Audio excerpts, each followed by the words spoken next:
नमस्कार, good morning. आपके साथ मैं हूं मलिका मल्होत्रा और चलिए शुरुआत करेंगे इस बुलेटिन की एक अहम खबर से। जम्मू कश्मीर में आतंकवादियों के खिलाफ सेना का ऑपरेशन जारी है। पुलवामा में सुरक्षा बलों ने एक आतंकवादी को मार गिराया है।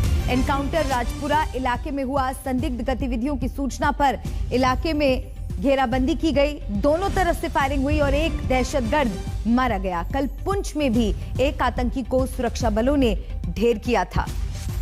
अशरफ वानी मेरे सहयोगी मेरे साथ फोन लाइन पर जुड़ गए हैं। अशरफ, इस एनकाउंटर से जुड़ी और क्या अहम जानकारी आपके पास?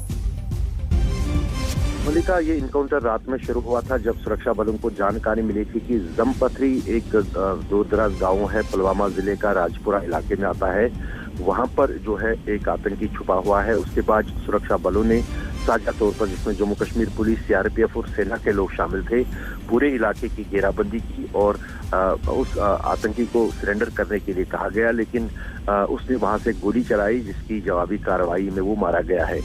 शक जताया जा रहा है कि एक ही आतंकी यहाँ छुपा हुआ था जो इस मुठभेड़ में मारा गया है, लेकिन कहीं न कहीं जहाँ एक तरफ जम्मू कश्मीर पुलिस पर लगातार जो है आतंकी हमले हो रहे हैं और उनको निशाना बनाया जा रहा है, उनकी तरफ से इस कार्रवाई के बाद कहीं न कहीं सिर्फ सुरक्षा बलों का मनोबल बढ़ा है, बल्कि साथ ही साथ जम्मू कश्मीर पुलिस का।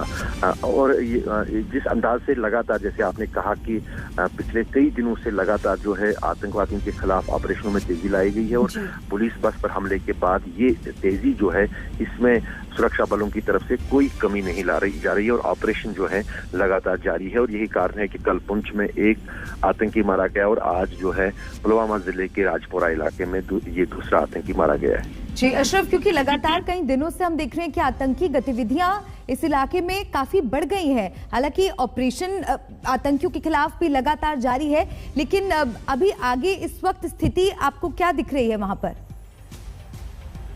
दरअसल मलिका, जब सर्दियां शुरू होती है, पहाड़ों पर बर्फबारी शुरू होती है, तो उसके बाद जो है एक बदलाव जो जम्मू कश्मीर में पिछले कई दशकों से देखा गया है और सालों से, वो यही है कि जो गर्मियों के दौरान जितने भी आतंकी जंगलों में छुपे रहते हैं, पहाड़ी इलाकों में हाइड आउट्स बनाते हैं, उनको कहीं न कहीं वहां से निकलना पड़ता है ठंड के कारण और बर्फबारी के कारण। वो रिहायशी इलाकों के बीच आते हैं और जिस अंदाज से खुफिया तंत्र काम कर रहा है जम्मू कश्मीर पुलिस और सुरक्षा बलों का, उनके पास सब गतिविधियों की जानकारियां मिलती हैं। मोबाइल ऑपरेटर्स हो या फिर मोबाइल फोन्स हो, उनको भी ट्रैक किया जाता है। तो इस कारण से जो है लगातार सुरक्षा बलों को सफलताएं मिल रही हैं और हमने देखा है हर साल जो है दिसंबर जनवरी के महीने में इस तरह की मुठभेड़ें बढ़ जाती है और वजह ये होती है कि हाइड आउटों से और जंगलों से जो आतंकी छुपे रहते हैं गर्मियों के दौरान, वो रिहायशी इलाकों में आते हैं। जी शुक्रिया अशरफ, तमाम जरूरी जानकारी दर्शकों तक पहुंचाने के लिए। आप नजर बनाए रखिएगा, आगे भी आपका। आगे बढ़ते हैं। भारत में महाराष्ट्र और दिल्ली से ओमिक्रॉन पर चौंकाने और डराने वाली रिपोर्ट सामने आई है। देश की राजधानी दिल्ली में एक साथ 4 ओमिक्रॉन के मामले आए हैं। इसी के साथ दिल्ली में ओमिक्रॉन के केस बढ़कर 6 हो गए हैं, जबकि देश में ओमिक्रॉन के सबसे ज्यादा 28 केस महाराष्ट्र में हैं। महाराष्ट्र में 8 नए मामलों के साथ ओमिक्रॉन के ताजा विस्फोट की खबर सामने आई है और देश में ओमिक्रॉन के मामलों की संख्या बढ़कर हो गई है 57। तो संभल जाइए, ओमिक्रॉन खतरा बड़ा है।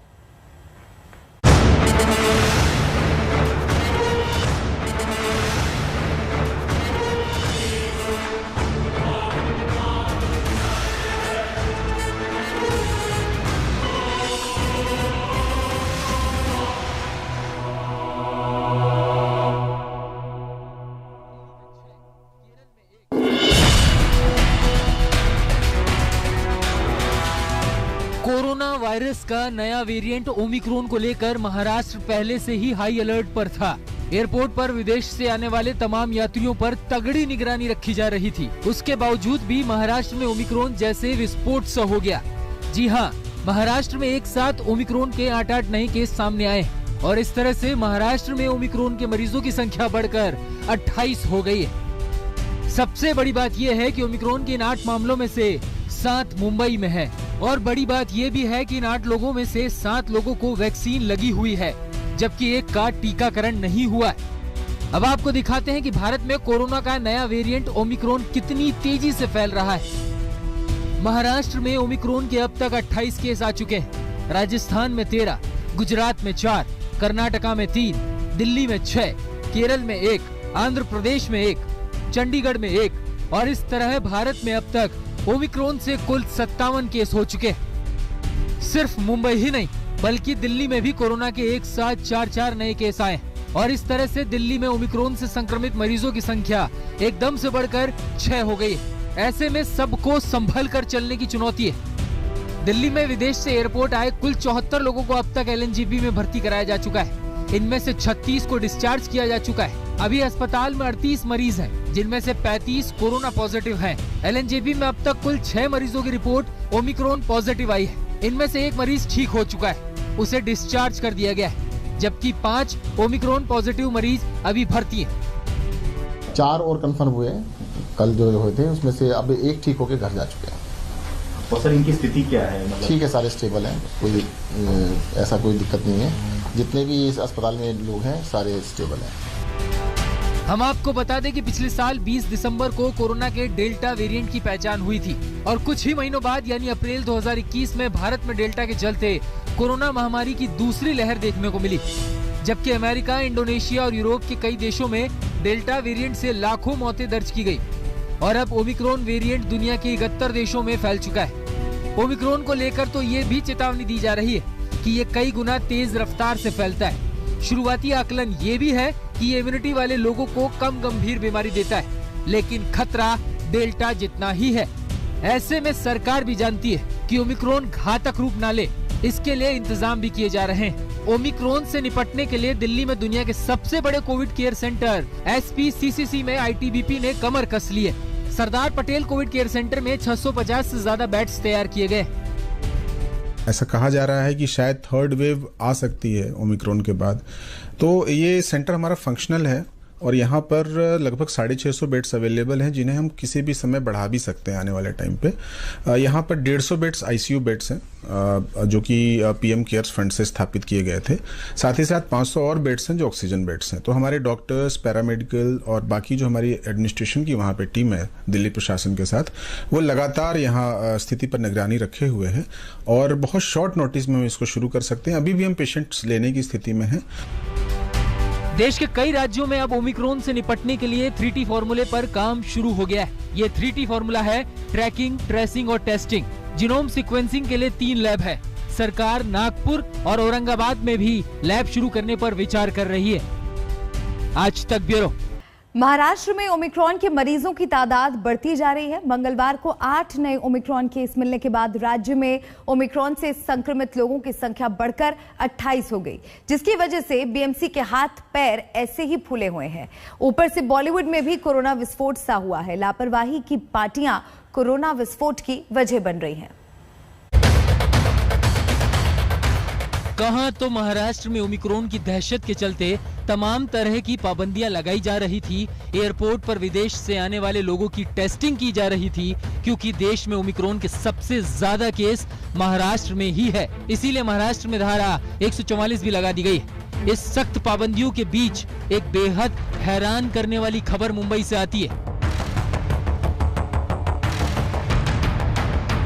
जी हां, बॉलीवुड की मशहूर अभिनेत्री करीना कपूर कोरोना पॉजिटिव हो गई और उनके घर के बाहर BMC ने कोरोना प्रोटोकॉल का नोटिस लगाया है। इससे पहले BMC ने करीना के घर को सील कर दिया था। करीना के घर के बाहर लगे नोटिस में लिखा है कि इस एरिया में एक इंसान को कोरोना हुआ है, इसीलिए सुरक्षा को ध्यान में रखते हुए निर्बंध लगाए गए।